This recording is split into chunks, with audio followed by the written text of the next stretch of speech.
Assalamualaikum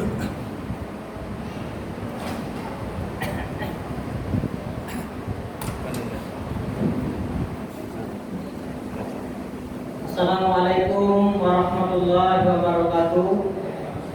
Alhamdulillahirabbil alamin, wassalatu wassalamu ala asyrafil anbiya'i wal mursalin wa ala alihi wa ashabihi rasulillahi ma'in, amma ba'du. Bapak-bapak, ibu-ibu, kaum muslimin dan kaum muslimat, jemaah Masjid An-Nisa Taqwa yang dimuliakan oleh Allah Subhanahu wa taala. Bersyukur kita kepada Allah Subhanahu wa taala dan mengucapkan alhamdulillahirabbil alamin, dan bersalawat kita kepada Nabi besar Muhammad sallallahu alaihi wasallam dengan mengucapkan Allahumma shalli ala Muhammad wa ala ali Muhammad. Bapak-bapak, ibu-ibu, kaum muslimin dan kaum muslimat yang hadir dan dimuliakan oleh Allah Subhanahu wa taala pada malam hari ini, di mana Ustaz yang akan memberikan tausiah kepada kita semua, yaitu Ustaz Haji Khairuddin SAG MPD. Alhamdulillah, walaupun beliau jauh, telah menyempatkan hadir ke masjid kita untuk memberikan santapan rohani Ramadan pada malam hari ini. Di mana untuk judul ceramah beliau pada malam hari ini yang telah ditetapkan LP2A Kecamatan Kota Tengah, yaitu utang piutang dalam Islam. Jadi bagi anak-anak kami yang mencatat ataupun yang membuat agenda Ramadan, judul untuk ceramah pada malam hari ini yang telah ditetapkan yaitu hutang piutang dalam Islam. Jadi oleh karena itu, untuk mempersiapkan itu adalah kita minta kepada Ustaz untuk memberikan tausiah kepada kita semua. Kepada Ustaz kami persilakan dengan segala hormat. Persilakan.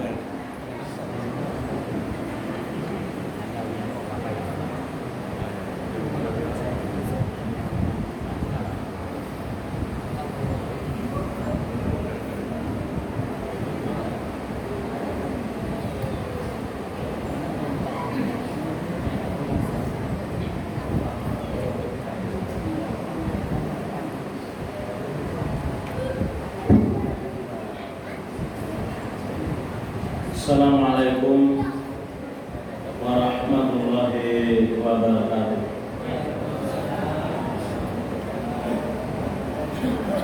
Innal hamdalillah nahmaduhu wa nasta'inuhu wa nastaghfiruh wa na'udzu billahi min shururi anfusina wa min sayyiati a'malina. May yahdihillahu fala mudilla lahu wa may yudlil fala hadiya lahu. Asyhadu an la ilaha illallah wahdahu la syarika lah, wa asyhadu anna Muhammadan abduhu wa rasuluh sallallahu alaihi wasallam la nabiyya ba'da. Qala Allah ta'ala fil Qur'anil Karim, a'udzu billahi minasy syaithanir rajim. Ya ayyuhalladzina amanu taqullaha haqqa tuqatih wa la tamutunna illa wa antum muslimun. Bapak Ibu kaum muslimin dan muslimat yang dirahmati Allah, bersyukur kita kepada Allah Subhanahu wa taala yang mempertemukan kita di bulan suci Ramadan ini, bulan penuh berkah, di dalam salah satu taman-taman surga Allah Subhanahu wa taala, yang di masjid yang sangat kita cintai ini. Semoga duduknya kita dalam majelis thalabul ilmi menunggu salat tarawih dan witir yang akan kita laksanakan, semoga Allah Subhanahu wa taala menjadikan kita orang-orang yang dijanjikannya melalui Rasulullah sallallahu alaihi wasallam nantinya. Kata Rasulullah, siapa-siapa yang sholat mengikut imam, mulai dari awal sholat sampai dia mengakhiri sholat bersama dengan imam, maka nilai di hadapan Allah Subhanahu wa taala baginya adalah sama dengan sholat semalam subuh.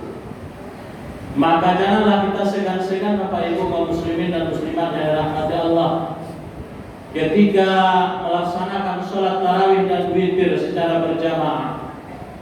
Maka kita hendaknya sampai akhir Ramadan nantinya bersama-sama kita untuk mempertahankan dan memperjuangkan bagaimana sholat tarawih dan witir tersebut tidak ada tinggal nantinya, insya Allah.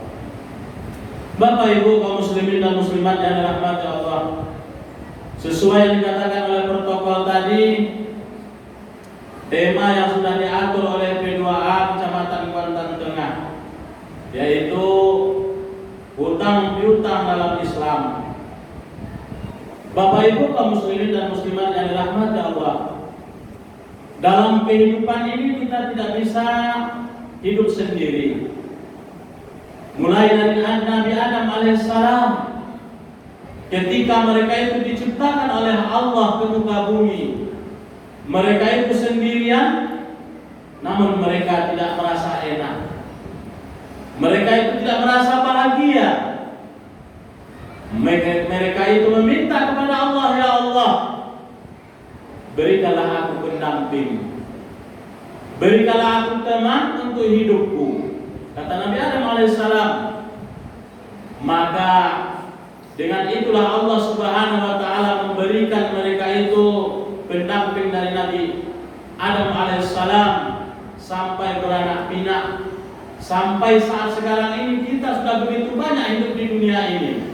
Namun apabila kita diberikan kesempatan untuk hidup sendirian, apabila kita hidup untuk sendiri, tidak akan bisa kita hidup sendiri itu. Makanya kita perlu dalam kehidupan itu mempunyai teman di dalam kelompok, mempunyai teman di dalam masyarakat. Inilah kehidupan kita. Makanya Allah Subhanahu wa taala mengatakan, A'udzu billahi minasy syaithanir rajim, wa ta'awanu 'alal birri wat taqwa wa la ta'awanu 'alal itsmi wal 'udwan wattaqullaha innallaha syadidul 'iqab. Allah Subhanahu wa taala mengatakan, dan tolong-menolonglah kamu dalam mengerjakan satu kebaikan di dalam hal masalah takwa, dan janganlah tolong-menolong dalam berbuat dosa dan pelanggaran-pelanggaran yang ada di muka bumi ini. Dan bertakwalah kamu kepada Allah, kata Allah, sesungguhnya Allah amat berat siksanya. Bapak Ibu kaum muslimin dan muslimat yang dirahmati Allah, sudah jelas Allah Subhanahu wa taala mengatakan kepada kita bahwasanya kita hidup ini harus saling tolong menolong di dalam hal masalah takwa, masalah kebaikan. Bagaimana kita bisa menolong orang yang butuh dia bantuan kita. Sebaliknya jangan kita tolong menolong dalam hal masalah keburukan, dalam hal masalah kemungkaran. Inilah Bapak Ibu kaum muslimin dan muslimat yang dirahmati Allah. Allah Subhanahu wa taala mengatakan, A'udzu billahi minasy syaithanir rajim. Ya ayyuhalladzina amanu idza tadayantum bidaini ila ajalin musamma faktubu. Hai orang-orang yang beriman, kata Allah, apabila kamu bermuamalah tidak secara tunai untuk waktu yang ditentukan, hendaklah kamu menuliskannya.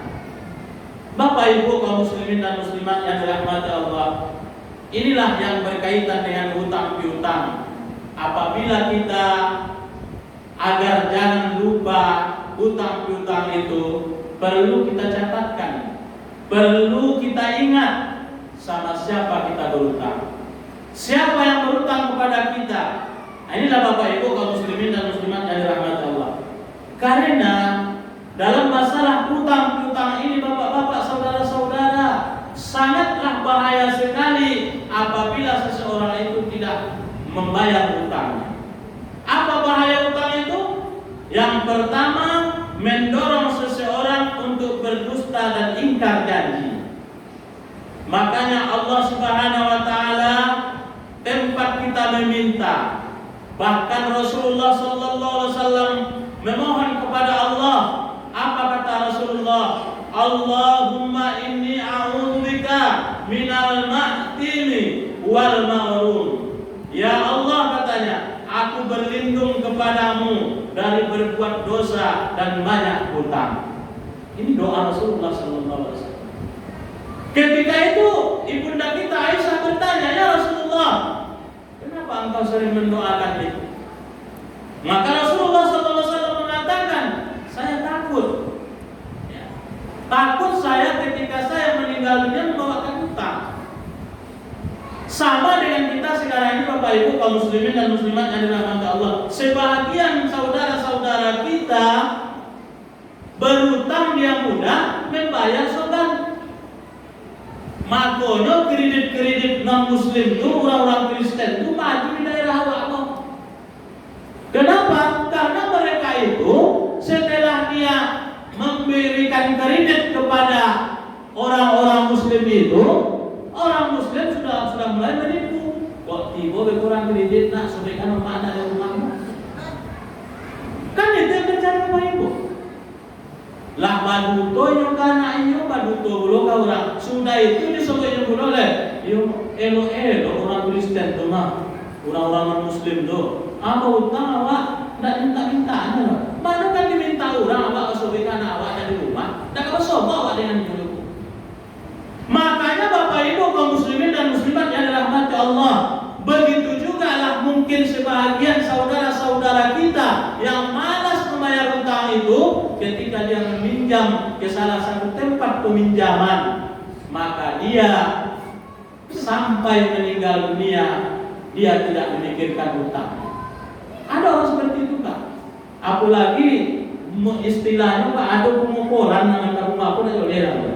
Jadi katanya, Bang, tak apa yang mau hutang, anda menjelang mati orang Ustaz, dah mati apa tak boleh lah. Iya betul lah mati tak ada, tetapi itu ponang dewa akhirat awak. Sampai akhirat Pak Bu, dibawa hutang awak. Makanya Rasulullah SAW ya mengatakan apa katanya? Innar rajula idza gharima haddatha wa kallaba wa wa'ada fa khalaf. Jiwa orang yang berhutang berkata, dia akan sering berdusta, jika dia berjanji, dia akan mengingkari. Itu penyakit orang yang berhutang paling bodoh. Nah, kadang-kadang inyo berhutang, seakan-akan orang yang berhutang meminta-minta kamu. Sebagai-bagai pengemis, lah hutang tu deh, dia udah parah pun apa mah, bongi pun apa orang. Padahal kita janji seminggu 2 minggu, tapi ketika orang tiba meminta kainnya, mungkin juga orang.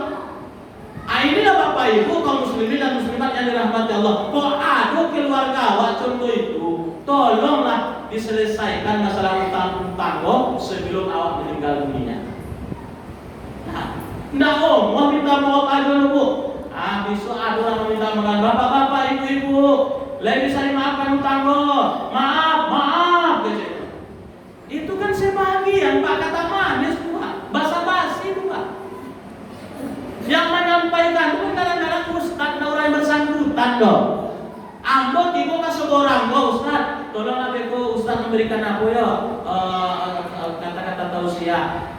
Ambo sampaikanlah di awal kebiasaan awal ini kamu ngomong, bapak-bapak, ibu-ibu, iko bapakku lalamu umurnya tua, lalamu bergaul dengan Allah. Kok ada salah-salahnya mohon dimaafkan. Kok ada utang-utangnya yang bisa dimaafkan. Lebih bisa maaf. Curang. Anak selesai mati. Nah, hutang itu belum bisa diselesaikan kayak itu. Bapak Ibu kaum muslimin dan muslimat yang dirahmati Allah. Yang kedua bahayanya daripada hutang-hutang itu adalah jiwa atau roh seseorang tergantung utangnya.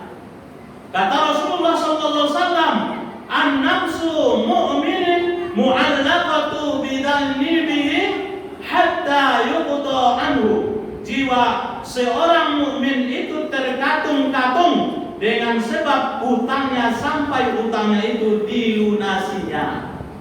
Boleh apa enggak Bu? Nggak naik, nggak ke bawah, tak katung-katung. Makanya ngeri awak Bapak Ibu, jangan anggap sonang awak kau tangguh. Lah, konang mati awak, ndak awak itu salamu-lamunya doh. Nah, Kok kadang-kadang balana nyupai ke rumah bidan mau utang-utang, tidak perlu bayar-bayar loh. Iyo kalau ikhlas bidan cuma memaafkan Pak, kalau tidak utang sampai akhirat Pak. Turun mandi nak mahaga kau mewah-mewah loh, omongan 5 macam sambal loh, tapi utang ke bidannya selesai. Mudah-mudahan sih pun tidak Pak Bu. Ini yang terjadi dalam masyarakat kita. Menolak itu sonang, tetapi membalikkannya, leo kok awak sungguh-sungguh membalikkannya. Bapak Ibu kaum muslimin dan muslimat yang dirahmati Allah, yang ketiga adalah tersiksanya di alam kubur. Orang-orang yang belum melunasi hutangnya ketika dalam kubur itu masih ada siksaan untuknya. Makanya Rasulullah SAW ketika ada para sahabat memandikan seorang mayat, setelah dimandikan dikapani, setelah dikapani diajak Rasulullah untuk menyolatkannya. Apa kata Rasulullah? Lah selesai utang-utang itu. Batanya laki keluarganya, ternyata ada 2 dinar yang utang. Ampun akan Allah menimboyangkanmu itu, kata Rasulullah, sebelum selesai utang-utang. Bayangkan. Makanya Bapak Ibu kaum muslimin dan muslimat yang dirahmati Allah, kok ada harato yang meninggal kok sebelum dikuburkan ini ada utangnya, jual harato betul. Baru bayar utangnya. Iku hendak menunggu anaknya dari Jakarta melambai-lambaikan kuburkan, utang tak selesaikan. Bayangkan Bapak Ibu kaum muslimin dan muslimat yang dirahmati Allah. Ketika Abu Qatadah mengatakan, ya Rasulullah, yang 2 dinar itu aku akan membayarnya ya Rasulullah, biar aku membayar utang itu. Kata Rasulullah, kalau begitu ya. Langsung Rasulullah menyolatkan mayat ini. Setelah disolatkan mayat itu Bapak Ibu kaum muslimin dan muslimat yang dirahmati Allah, yang 2 dinar itu, maka barulah Rasulullah SAW mempertanyakan, sangat sering sekali Rasulullah menanyakan kepada Abu Qatadah, wahai Abu Qatadah, lama bayar utangmu utang? Ditanya oleh Rasulullah. Apa kata Abu Qatadah? Sudah ya Rasulullah. Setelah itu apa kata Rasulullah? Al-an baradat jildahu alaihi. Sekarang barulah dingin kuburnya orang si mayat ini. Jadi Bapak Ibu, kalau minta bayar hutangmu, agak kilonya kuburan. Bapak cara menyiram, bapak cara mendinginkannya, bayar hutangnya. Tidak dengan ajar loh Pak. Kok kadang-kadang sonang saya membawa air dalam cerek. Untuk apa tuh mendinginkan orang di kubur? Tidak. Itu tanggung bonas secerek. Bapak usah motor apa, bapak ke situ. Nah kan dingin ya. Kalau lagi masih ada hutang. Jadi jangan kita bermudah-mudah terhadap hutang-hutang ini. Bayar sebelum kita meninggal dunia. Yang keempat adalah orang yang berhutang tidak diampuni dosanya oleh Allah Subhanahu wa taala sekalipun ia jihad. Rasulullah SAW mengatakan, kullu dzambi lis-syahidi yughfaru illa dain. Semua dosa orang yang mati, ya termasuk mati syahid, akan diampuni kecuali hutang. Boleh Pak? Jadi hutang gua jangan main-main. Lah, semoga Bapak Ibu kaum muslimin dan muslimat yang dirahmati Allah, ya dengan adanya beberapa hadis dan ayat-ayat Allah tadi, berpikirlah untuk berhutang selanjutnya. Apalagi hutang di bank konvensional. Pertama Pak RW, lo kata Pak, bagus supaya masuk ke bank, bagus supaya awak mau get kredit kayaknya. Sudah itu, jangankan kebun awak, rumah awak pun disegel. Nah kan berkawan ada yang meninggal. Aiko hati-hati Bapak Ibu kaum muslimin dan muslimat yang dirahmati Allah, jangan bermudah-mudah membawa utang lu, tetapi kok ada utang awak ini kok bersegeralah awak membayarnya, bagus supaya awak terhindar dari siksa Allah Subhanahu wa taala, tersiksa bagi awak mulai dari azab kubur sampai nanti di akhirat. Ndak perlu disubi-subi awak di kampung lho. Tapi kalaulah awak berhutang disuruh kurang pulawa, ampuh kalau mau tengok catatan ampuh tu ayo paling kodok Pak, toke kotak paling kodok. Umur ratusan juta bahkan puluhan juta. Pedagang-pedagang podok model itu dihitung-hitung saya utang aku puluhan juta. Tapi apalah boleh buat. Nah, jadi untuk itu Bapak Ibu kaum muslimin dan muslimat yang dirahmati Allah, supaya awak berhati-hati dan waspada untuk menyelesaikan, untuk meminjam kepada orang, tetapi selesaikanlah hutang-hutang kita, karena kita hidup ini tidak ada lainnya tetapi tolong menolong. Kok sakironyo ado barang do masih ado utang awak kainyo kironyo inilah meninggal agiatkan kepada anak ataupun keturunan inyo ataupun orang yang bersangkutan dengannya, insyaallah sampai juga utang-utang awak. Jadi mungkin itu dapat kami sampaikan. Kalau ada benarnya itu berasal dari Allah Subhanahu wa taala, kalau ada salahnya itu berasal dari kekurangan ilmu kami. Subhanallah wa bihamdihi, asyhadu an la ilaha illa anta, astaghfiruka wa atubu ilaik. Assalamualaikum warahmatullahi wabarakatuh.